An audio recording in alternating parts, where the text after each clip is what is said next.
oxirgi payt juda ko'p aka-ukalarimiz Go'susiga ro'ydi orqali QR kod olish kerak ekan. Bu qanday o'tamiz? Aynan dokument yurganlar uchun Zaltoy Koronadan qarzi bor aka-ukalarimizga tegishli informatsiya. O'zbekistonga borsa 90 kun turishimiz kerakmi? Ko'pincha registratsiyadan o'tgandan keyin bu tarafda turishib oladi tepada. Ba'zi akalarimiz patentimiz bor, biz ham O'zbekistonga borib turib kelsak bo'ladimi deganlar uchun faqat aeroportda atpechatga olyapti. Bu atpechatga olishayotgan maqsadi sudga oshirib yuboradi va mana shu joyda pasport kontroli sizni qaytarib qo'lingizga qog'oz beradi. Endilikda Rossiyadan O'zbekiston, Qirg'iziston va Tojikistonga katta miqdordagi pul jo'natmalarini juda ham oson yo'l bilan o'tkazish imkoniyatiga egasiz. Qanday qilib deysizmi? Buning uchun Mir Privilegi ilovasi sizning xizmatingizda. Siz Rossiyadagi eng yuqori miqdordagi pul o'tkazmalarni faqatgina bizda Mir Privilegida topa olasiz. Aytgancha, pul jo'natmalarini amalga oshirish vaqtida 120 Hayotbek Ahmedov promokodidan foydalaning va eng yuqori kurslarga ega bo'lish bilan birgalikda 100 rubldan 1000 rublgacha tejab qoling. Mir Privilegi, biz bilan hammasi oson.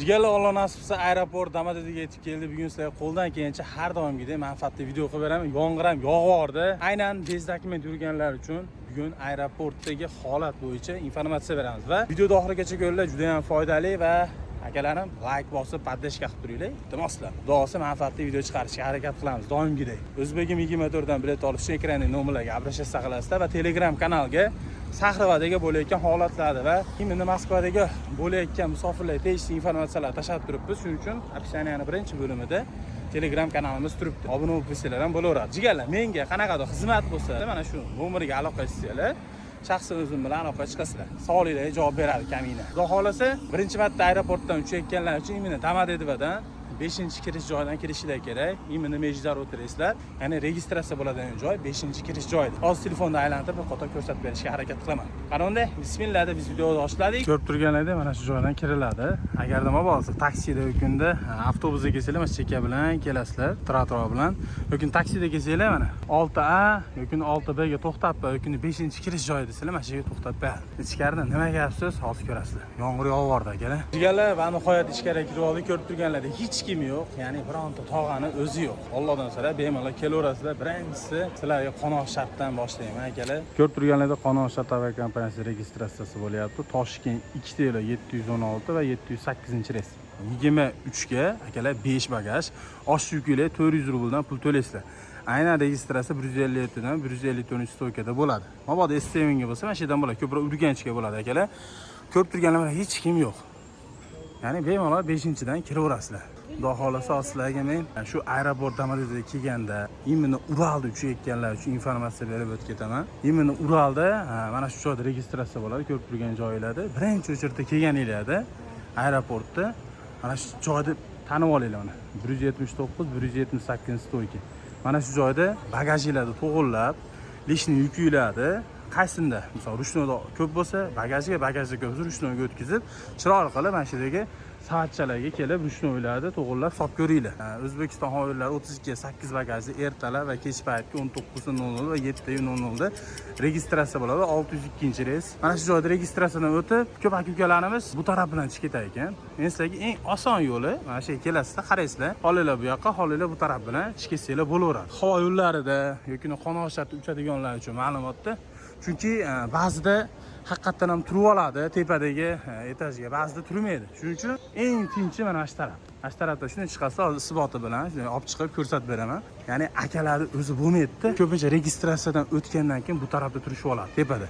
Shunaqa holat bo'lmasligi uchun. Mana bu yerda Qarshi, Bishkek, O'shda registratsiyasi bo'lyapti. Mana shu holatda mana savatchaga ahamiyat berib bersa, shu holatda shuning uchun kelganda biz e'tibor berib berasizlar. Reyslarni mana shu holatda ko'rsanglar bo'laveradi. Bugun 8, 19, 13 ekan. Hech qaysi reys hozircha bizga tegishli, ya'ni admin zadbeshga bo'lmadi. Ular hammasi yaxshi. Shuni sizlarga informatsiya qoldirib ketdi. Aynan Zaltoy Koronadan qarzi bor aka-ukalarimizga tegishli informatsiya. Ko'pincha savol bo'lyapti. Hayotda biz qarz olganmiz, 200 ming, 500 ming, 100 ming, 50 ming qarz olganmiz, lekin anchadan beri to'lamayapti. Aeroportda bizni qaytarib yubormaydimi, uch kelsak bo'laveradimi degan savollar bo'lyapti. Akalar, buni sizlarga hech qaysi inson javob berib ayta olmaydi. Agarda siz sudga oshgan bo'lsangiz, taxt qo'yib beradi, ya'ni chiqib olmaysiz. Bu savolingizga javobda faqatgina pasport kontrolda bo'ladi. Men yaqinda Instagramda video ko'rib qoldimda, qarz olgan, mana aeroportdan o'tib ketyapti, hammasi yaxshi deb. Inshaalloh hamisha zo'r bo'lib o'tib ketaversin.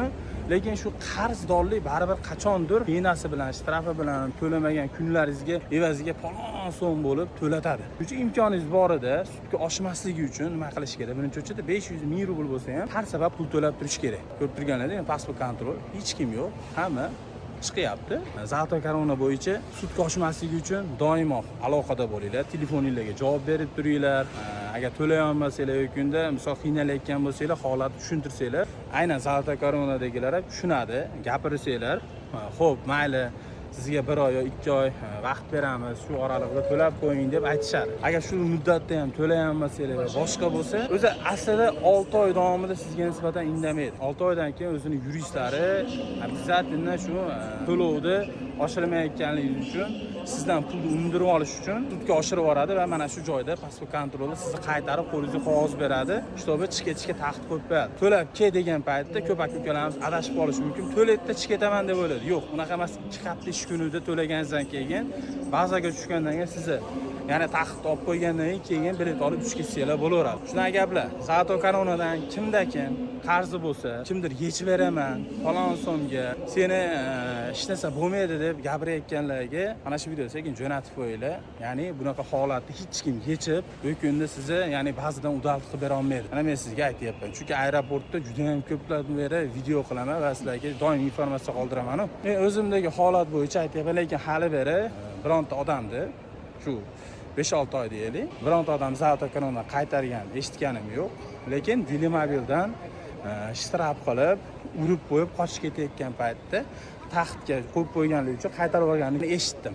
O'zimni oshnam 3 oy oldin ham Baybol degan bankdan qarz olgan, to'lamagan, shu holatda ham taxt qo'yib qo'ygan. Ya'ni to'laysan, keyin ketasan degan holat bo'ldi. Shunaqa gaplar akalar, siz qaysi bankdan qarzingiz bor va necha pul, shu haqida informatsiya qoldirsangiz, men sizga yana to'liqroq informatsiya berishga harakat qilaman. Aynan Zaltoy koronani so'raganligi uchun Zaltoy korona bo'yicha ma'lumot qoldirdim. Ya'ni sudga oshmasligi uchun telefonga javob bering, vaqtida aloqada bo'lib turing va imkoningiz yetguncha 500 ming rubl, 2 ming rubl bo'lsa ham to'lov qilib qo'yib tursanglar, siz sudga oshmaysiz. Bugun aeroport Domodedovodan to'g'risi bitta tushib, kirib, aylanib chiqdim. Hammasi yaxshi, ko'ngil to'q qilib kelib ishga tushsanglar bo'laveradi. Juda ham vajli bo'lgan savolga javob berib o'tib ketay. Aynan oxirgi payt juda ham ko'p aka-ukalarimiz hayot go'susiga RUID orqali QR kod olish kerak ekan, ro'yxatdan o'tish kerak ekan. Bu qanday o'tamiz, go'susligida chiqmayapti degan akalarimizga bir ma'lumot qoldirmoqchiman. Ya'ni 30-iyun 2025-yildan go'susliginglar bo'lsa, o'zi avtomatik chiqadi. Sizlarga ma'lumot keladi. Ya'ni go'suslugida O'zbekiston fuqarosi O'zbekistondan kelayotgan paytda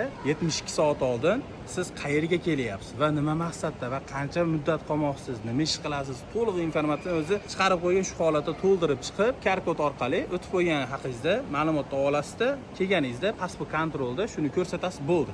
Aynan 30-iyundan boshlab bu ilova ishga tushadi. Hozir paytda ishga tushgan yo'q. Shuning uchun ko'ngil to'q qilib 30-iyungacha kelmoqchi bo'lganlar bemalol kelsanglar bo'laveradi. Faqat aeroportda atpechatga olyapti. Bu atpechatga olishayotgan maqsadi sizga nisbatan yomonlik joyi yo'q, faqatgina har bitta kelayotgan musofirchilikka kelayotgan vatandoshlarimizni bezopasligini va nima maqsadda, qanaqa ish qiladi, nima uchun keldi, plus informatsiya haqingizda to'liq ma'lumot olish uchun, ya'ni xulqingiz qanaqa, o'zi bo'ladi-yu. Ular tushundinglar, jinday ko'p gapirib qo'ysa bizga ham minus. Shuning uchun qanaqadir savolingiz bo'lsa, kommentariyaga yozsiz yoki mana shu Telegramga yozsanglar, men sizlarga to'liqroq informatsiya qoldirishga harakat qilaman. Atpechatga olayotgani bu yomon narsa emas. Naborat yaxshi, qonuniy Rossiya Federatsiyasiga kirgan haqingizda informatsiya va siz qonuniy dokumentalni yurishingiz kerakli bo'lishi uchun sizni oldindan atpechatga olib qo'yadi va chiqib ketganda olmagan insonlarni ham atpechatga olyapti oxirgi paytda. Bu ham strashli narsa emas. Shtrapingiz bo'lmasa bo'ldi, bemalol O'zbekistonga borib, ishlaringizni qilib, kelib, yana qayta ishingizni qilsangiz bo'laveradi. Ular shunaqa gaplar. Allohga omonat sizlar.